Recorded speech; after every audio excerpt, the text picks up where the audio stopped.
आपने बताया अपना सारा जर्नी बताई कि किस तरह गवर्नमेंट जॉब, फिर प्राइवेट सेक्टर, फिर अपना बिजनेस। सियासत में आने का फैसला किस वक्त किया आपने? मैं तो बचपन से सियासत में था। कि मैंने याद है मुझे कि वो क्लास 3 में मैंने एक स्पीच लिखी, वो था कौम के मेहमान। तो फिर उसके बाद मुआशरे में इंसाफ कैसे आएगा, ये वो वगैरह वगैरह, मैं इस तरह के स्पीचेस करता था। उस वक्त इसी तरह मैं सोचता था, और थोड़ा सा मैं डे ड्रीमर हूँ। तो डे ड्रीम में मैं हमेशा देखता था मैं थोड़ी सी ऊंची जगह खड़ा हूँ, ऊंची जगह खड़ा होकर मैं स्पीच कर रहा हूँ मुआशरे में इंसाफ के हवाले से, ये समाजी इंसाफ, मुआशी इंसाफ वगैरह वगैरह। तो मैं उस वक्त मुझे समझ आती है कि ये आप कह लें कि जब ऐसी कोई चीज़ नज़र नहीं आती थी बाहर के, हमारे खानदान में कोई सियासत में कोई भी नहीं था ऐसा, मतलब आप कहने को बहुत बड़े किसान ज़मींदार भी हम नहीं थे, हम किसान थे। ठीक है। तो एक बच्चा दूसरी क्लास में थे, तीसरी चौथी पाँचवीं क्लास में पढ़ रहा है, छठी क्लास में पढ़ रहा है, तो जब भी हाथ देखते हैं बैठा बैठा, जब भी उसको हाथ आता है तो ऊंची जगह खड़ा स्पीच कर रहा है। ठीक है, कुछ चीज़ दे रहा है, कोई पॉलिसी बयान दे रहा है, कोई पॉलिसी लिख रहा है, कहीं पॉलिसी को करने को सिखा रहा है। तो मैं यही यानी कह लीजिए स्कूल लाइफ से आपको, आपके ज़हन में था कि कभी ज़िंदगी में मौका मिला तो आप इस तरफ आएंगे? मुझे ऐसे लगता है मैं हर सूरत मिनिस्टर बना। अच्छा। कभी नहीं मुझे डाउट, कभी मुझे डाउट नहीं था कि मैं मिनिस्टर नहीं बना। अच्छा। मतलब आप यू कैन से कि कम से कम आप कह सकते हैं कि आफ्टर क्लास 4 तो मुझे कभी डाउट नहीं, कभी मुझे डाउट हुआ ही नहीं कि मैं मिनिस्टर नहीं बनूँ। सही। अच्छा, आपने तहरीक इंसाफ किस वक्त ज्वाइन की? मुझे, अगर मैं गलत नहीं हूँ, correct me if I am wrong, 2013 में आपने वलीद इकबाल साहब के नीचे प्रोविंशियल असम्बली का इलेक्शन कंटेस्ट किया था, फिर 18 में आपने कौमी असम्बली का इलेक्शन कंटेस्ट किया। तो उससे पहले तहरीक इंसाफ आपने किस वक्त ज्वाइन की? डेफिनेटली 2013 से तो पहले की। फिर एक्चुअली आप कह लें कि मैं जब आपने इंडिया ने पाकिस्तान का दौरा किया शायद 82 में, 1982 में इंडियन टीम ने पाकिस्तान का दौरा किया, तो उस वक्त हम हॉस्टल में रहते थे। हॉस्टल में अखबार पढ़ते थे, मैं एक बयान रोज़ाना इमरान खान का बयान पढ़ता था। इंडिया को इंडिया में जाके रहूँगा, इंडिया को इंडिया में जाके रहूँगा। ठीक है, फिर आना शुरू हो गया कि वेस्ट इंडीज़ को वेस्ट इंडीज़ में जाके। उस वक्त क्रिकेट हम देख भी रहे थे, तो मुझे समझ लगी, बड़ी देर बाद मुझे समझ लगी कि इमरान खान कर क्या रहा है, कि ये एक अपने ऊपर, अपनी आवाम की एक्सपेक्टेशन और अपनी टीम के ऊपर एक प्रेशर ले रहा है कि हमने परफॉर्म करना है, और कॉन्फिडेंस बढ़ा रहा है, और लोगों की एक्सपेक्टेशन बढ़ा रहा है कि हमसे तवक्को करो। ठीक है, तवक्को करो, और अटेंशन लोगों की, जो जिन लोगों ने, मैं समझ बहुत सारे लोग इस मुआशरे में जो उनसे ऐसी तरह से की बात करें हैं, तो बहुत सारे लोग ऐसे थे जिन्होंने इमरान खान की वजह से क्रिकेट देखना शुरू की थी, इमरान खान की वजह से अखबार पढ़ने शुरू किए। उस वक्त तो बहुत ज़्यादा चलता था ये आपका है जो अखबार है, आप हमारे जहाँ नहीं, ये क्या नहीं, हमारे जहाँ नहीं, ये था जो क्रिकेटर का होता था एक मैगजीन। अच्छा, मैं मेरे इल्म में नहीं। भी चलता है, वो बहुत बिकता था। ठीक है, वो बहुत सारे लोग थे जो इमरान खान की मुख्तलिफ तस्वीरें देखने के लिए वो लेते थे, खरीदते थे। सो आप कह लें कि यू कैन से जो मतलब मैंने जो देखा, बाद में मैंने वो फार्मूला अपनी लाइफ में इस्तेमाल भी किया।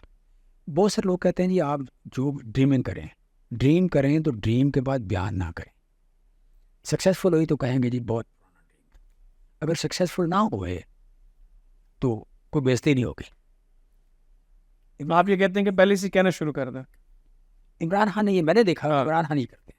ठीक है, उसके बाद मैंने सारी उम्र इसमें गुजारी कि जो ख्वाब आया वो आवाम में बयान कर दिया, वो अपने दोस्तों में शेयर कर दिया, रिश्तेदारों में शेयर कर दिया, वो फिर आपका मजाक उड़ाना शुरू कर देते हैं। आपको मोटिवेशन मिलती है, वो से मोटिवेशन मिलती है, आपका अज़म आप स्ट्रांग होता है, इनका मुंह बंद करना है। मैंने ये करना है, मैंने ये करना है, तो बड़ी बेइज्जती होगी। ठीक है, तो मैं बचपन से ही कर रहा हूँ, ऑलमोस्ट FSC के बाद लगातार मैं काम करूँगा, फलां काम करूँगा। ठीक है, तो जो मिनिस्ट्री के बाद आप पूछ रहे हैं, तो मैं बचपन से कह रहा हूँ कि मैं बनूंगा। सही। और नहीं, तहरीक इंसाफ फिर आपने एग्जैक्टली मतलब ज्वाइन किस वक्त किया? मैं 2009 में यू कैन से जब इमरान खान इंडिया के दौरे पे गए, इंडिया में वर्ल्ड कप था, कमेंटेटर, एज ए कमेंटेटर गया था। कमेंटेटर गए, तो उस दिन से याद 2011 2011 नहीं बन 2011 का वर्ल्ड कप था ना, जब पाकिस्तान मोहाली में पाकिस्तान जो है वो इंडिया के साथ खेला था। इट वाज नॉट 11, फिर पहले की बात है, आई थिंक सो। चलें, पर वो उससे कोई एक महीना पहले। लेकिन आप कह लें कि जो वर्ल्ड कप इंडिया में हुआ, आप उस वर्ल्ड कप उससे पहले वो इमरान खान साहब ने मेरे पास आना था। अच्छा। मेरी डेट तय हुई, मैंने उन्हें कहा जी कि मैंने ज्वाइन करना है, तो आप लाहौर आए तो मैं जलसा करूँगा, तो आप, तो ये मैं और एजाज सब गए, तो डेट तय हो गई लाहौर उनके आने की मेरे पास।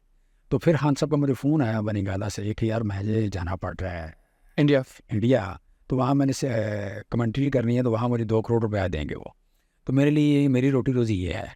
सो मतलब हमको डेट और रख लेंगे, तो आप काम करो ध्यान से, तो कोई डेट और रख लेंगे, मैं वापस आऊँगा तो फिर करेंगे। तो मुझे याद है इस वजह से चल ठीक। फिर आपने उस वक्त जो है वो हाँ पीटीआई ज्वाइन की। आपने 2013 का इलेक्शन लड़ा वलीद इकबाल साहब के साथ, वो आपके हल्के में एमएनए के कैंडिडेट थे। 18 में आपके और उनके बड़े इख्तलाफात थे। मुझे याद है उस वक्त मैं स्टार एशिया न्यूज़ पे प्रोग्राम किया करता था, और आपके टिकट के हवाले से वलीद साहब भी एक तरफ से बयान दे रहे थे, आपका भी। मैंने ही आपको इनफैक्ट इंटरव्यू किया था उस हल्के में, उसमें आप भी कह रहे थे कि वलीद इकबाल जो है ये एक मेच्योर पॉलिटिकल करियर नहीं है इसका, ये मेच्योर पॉलिटिशियन नहीं है। तो आपने किस तरीके से वलीद इकबाल साहब को साइडलाइन किया विद इन पार्टी? क्योंकि उस वक्त तो ये समझा जाता था कि ये तो मुमकिन ही नहीं है कि वलीद इकबाल को इस हल्के से टिकट नहीं मिलेगा। नहीं, मैंने नहीं साइडलाइन किया कभी। बेसिकली हुआ ये कि जब मैंने ज्वाइन किया तो मियां महमूद रशीद साहब को मैंने हल्के पूछे, तो उन्होंने कहा जी हमारे पास सारी हल्कों में कैंडिडेट मौजूद हैं। हमारे पास 3 हल्के हैं जिनमें कैंडिडेट नहीं है। एक है नवाज शरीफ का हल्का, एक है शहबाज शरीफ का हल्का, और एक है NA 124 जो रोहेल असगर का है। तो आप कहाँ जाएंगे? अब इन तीनों में कोई हल्का। ये 2013 की बात है। 2011 की बात अच्छा नहीं, इलेक्शन तो 13 में हुए ना। अच्छा उस वक्त के आपने जब ज्वाइन कर ली पार्टी। ओके है। उन्होंने कहा कि जी आप उस वक्त एजाज चौधरी साहब पंजाब के प्रेसिडेंट थे या बाद में वाइस प्रेसिडेंट। अब वाइस प्रेसिडेंट? ठीक है। तो एजाज साहब हमारे जो इंडस्ट्री से थे, तो मैं उनके रेफरेंस से आया, पुराना तल्लक भी था। तो महमूद रशीद साहब के हवाले जब उन्होंने किया, वो लाहौर के सदर वो थे, तो उन्होंने मुझे कहा जी 3 हल्के हमारे पास, नवाज शरीफ वाला, शहबाज शरीफ वाला, और जो आजकल हम रोहेल असगर, जो आजकल हमजा गाल के, जी जी, और रोहेल असगर, ये 3 हल्के आप इसमें से कोई हल्का ले लें। और मैं आपको सजेस्ट करता हूँ कि आप रोहेल असगर वाला हल्का ले लें, लेकिन आप श्योर ये ज़हन में रखें कि वो बड़ा लड़ाका और कातिल किस्म का ये उस तरह का रेपुटेशन थी उसकी, ड्रेकोला टाइप। तो आप कर लेंगे। मैंने कहा जी स्टूडेंट लाइफ में हम करते हैं, कोई मसला नहीं है, ये काम तो मैं कर लूँगा, बड़े ना आसानी से कर लूँगा, ठीक है, तो मुझे ये हल्का दे दें। सो मुझे वो हल्का दिया गया। तो उन्हीं दिनों वली साहब ने ज्वाइन की पार्टी।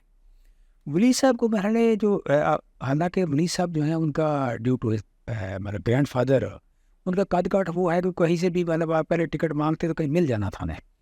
अच्छा वो हल्का उनको कोई इतना सूट नहीं करता था, तो उन्हें कुछ ना जो थे कोई आप पहले डिसग्रंटेड किस्म के आदमी, जो आप पहले समझते हैं कि कैंडिडेट ना हो, प्रेजेंट ना हो, तो उसके भी यहाँ पे हम मौज करें, उस तरह के 2-4 बंदे उनको ले गए। तो बाद में गए तो मुझे का तो मैं डेवलप कर रहा हूँ, तो वली साहब यहाँ के खाते में आ गए। ठीक है, मुझे पार्टी ने दिया है, पार्टी ने कहा है तो मैं भेजा है, तो फिर मैं गया हूँ। तो आप कह लें कि वली साहब बड़े नाइस आदमी हैं, ठीक है, तो मेरी अपने बारे में बड़ी यही राय है। तो मैं समझता हूँ जिस तरह के वली साहब के नज़रियात हैं, साफ़ सुथरे आदमी ये मेरे हैं, तो हमें तो बहुत अच्छा दोस्त होना चाहिए। लेकिन ये एक कन्फ्लिक्ट बन गया हमारे दिल में, कन्फ्लिक्ट बन गया, और वो आप कह लें रिजॉल्व उस वक्त तक नहीं हुआ जब तक वली साहब सेनेटर नहीं बन गए। ठीक है, तो ये रीज़न थी। अदरवाइज़ ये नहीं है कि मैं वली साहब के अगेंस्ट हूँ या वली साहब को मैंने साइडलाइन किया है, ऐसा नहीं हुआ। लेकिन ये को हल्का चूँकि मेरा था, मुझे दिया गया, मैंने डेवलप किया। वहाँ पे जितनी भी आजकल PTI नज़र आती है, वो आप कह मोस्टली आपको 80% लोग वो है जो मेरे दौर में है, जिनके घर में जाकर वो ज्वाइन करवाया हुआ है। सो मैंने बेसिकली एक बंजर ज़मीन को आबाद किया था। मुस्लिम लीग का गढ़ था, मुस्लिम लीग का गढ़ था वो, या आप कह रहे हैं जुआ बहुत कॉमन था वहाँ पे, ड्रग्स का बड़ा कॉमन काम था। तो PTI और PTI के नज़रियात और ईमानदारी और करप्शन फ्री सोसाइटी, इस तरह की बातें, लफ्ज़ तो बड़े अजीब हैं उधर। उस इलाके में 3 ही काम थे, कब्ज़ा का काम था, केबल का काम था, और किस्त कब्ज़ा और केबल। ये 3, जो भी आप थोड़े चिट्टे कपड़ों वाला बंदा, को बेहतर मूँछों वाला, जिसके चेहरे पर रौनक हो, तो पूछें क्या करते हो, या का उसका कब्ज़े का काम था, या केबल का, या किस्तों का।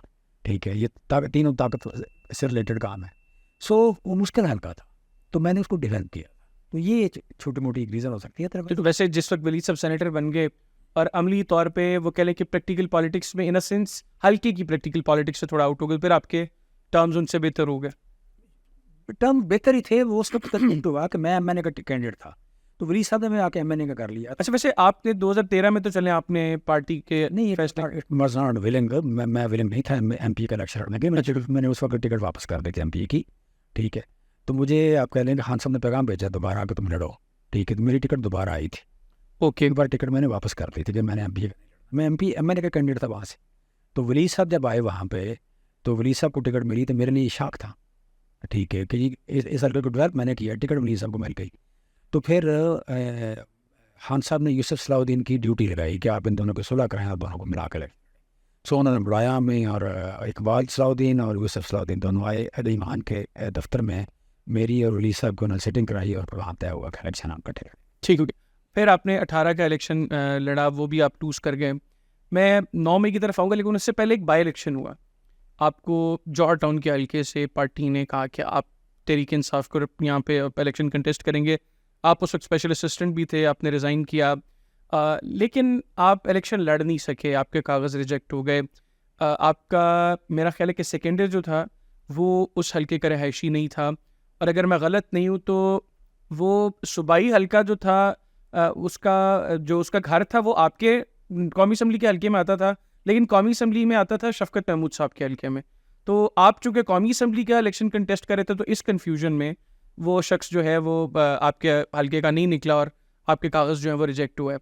एक तासुर ये है कि उस वक्त पाकिस्तान तहरीक इंसाफ की पॉपुलैरिटी का ग्राफ बहुत डाउन था, तो ये एक बड़ा प्री प्लान्ड किस्म का जो है वो सारी वारदात थी कि जिसमें आपके पेपर्स को बेसिकली रिजेक्ट करवाना था, ताकि ये इंप्रेशन ना जाए कि लाहौर से तहरीक इंसाफ जो है वो इलेक्शन लूज़ कर गई इतने बुरी तरह।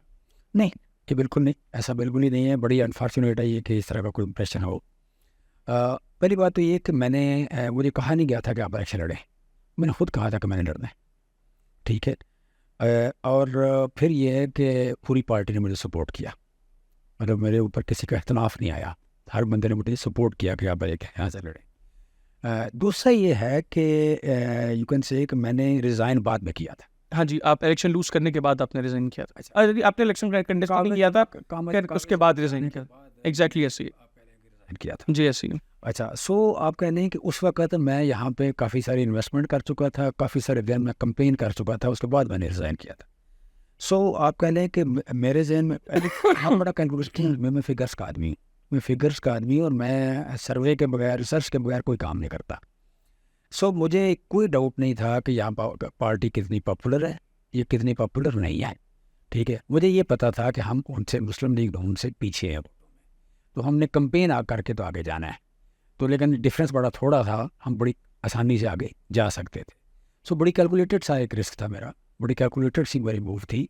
लेकिन उसमें जो आप कह लें कि अनफॉर्चुनेट हुआ कि वो कागज़ों का जो इशू हुआ तो वो हमें समझ नहीं सके, तो उससे ज़ाहिर है मुझे भी पॉलिटिकली सेटबैक हुआ और मेरी पार्टी को हुआ, और मेरे जब पार्टी को हुआ तो मेरे लिए भी बड़ी शर्मिंदगी की बात थी। तो मैं समझता हूँ कि मेरा कैरियर इतना बेदाग था कि उसकी वजह से खान साहब ने ट्रस्ट किया कि इसका कसूर नहीं है। अदरवाइज़ तो हर बंदा ये कह रहा था ना, ये बहुत सारे लोग कह रहे थे कि जानबूझ के किया है।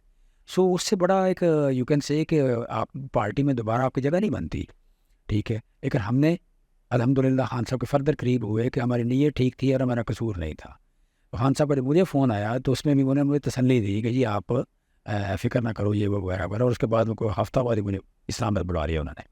तो फिर उन दिनों चूँकि चल रही थी सारी रजीम चेंज का साजिश शुरू हो चुकी थी, रजीम चेंज की साजिश शुरू हो चुकी थी, तो फिर जो भी नैरेटिव हमको बनाना था वो बनाया। ये उसमें बड़ा इन था।